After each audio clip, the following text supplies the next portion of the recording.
সুদানের আল ফাশির শহরটা এখন যেন এক ভয়ঙ্কর পুরী। রাস্তা জুড়ে লাশ, স্কুল হাসপাতাল ভরে গেছে।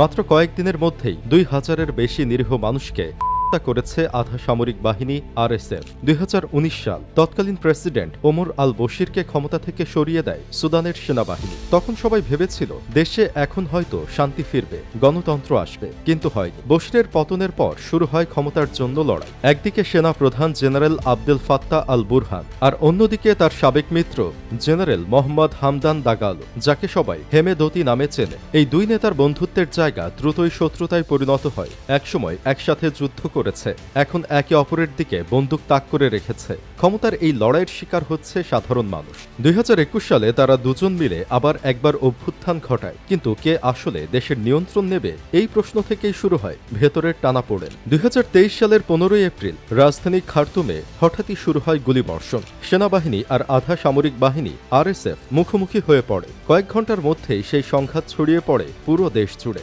সাম্প্রতিক সময়ে উত্তর দারফুরের আল ফাশির শহর পুরোপুরি দখল করে নেয় আধা সামরিক বাহিনী আরএসএফ, আর সেখান থেকেই শুরু হয় সবচেয়ে ভয়ঙ্কর অধ্যায়। প্রত্যক্ষদর্শীরা বলছে রাস্তায় লাশ পড়ে আছে দিনের পর দিন। অনেককে মাটি চাপা দেওয়ারও সুযোগ পাওয়া যাচ্ছে না। হাসপাতাল, স্কুল, এমনকি মসজিদেও চলছে নির্বিচারে।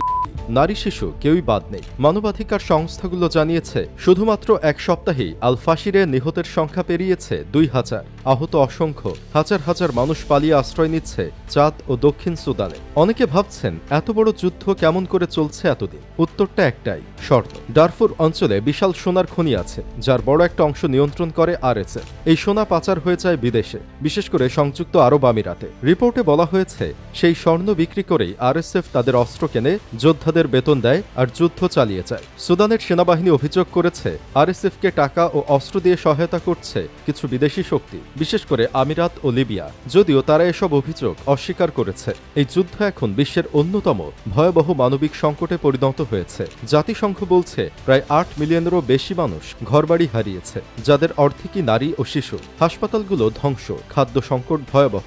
অনেক জায়গায় মানুষ একবেলা খাবারও পাচ্ছে না, চিকিৎসা না পেয়ে মরছে আহতরা। বিশ্ব খাদ্য সংস্থার মতে যদি এই যুদ্ধ থামানো না চায়, তবে আসন্ন মাসগুলোতে লাখ লাখ মানুষ না খেয়ে মারা যেতে পারে।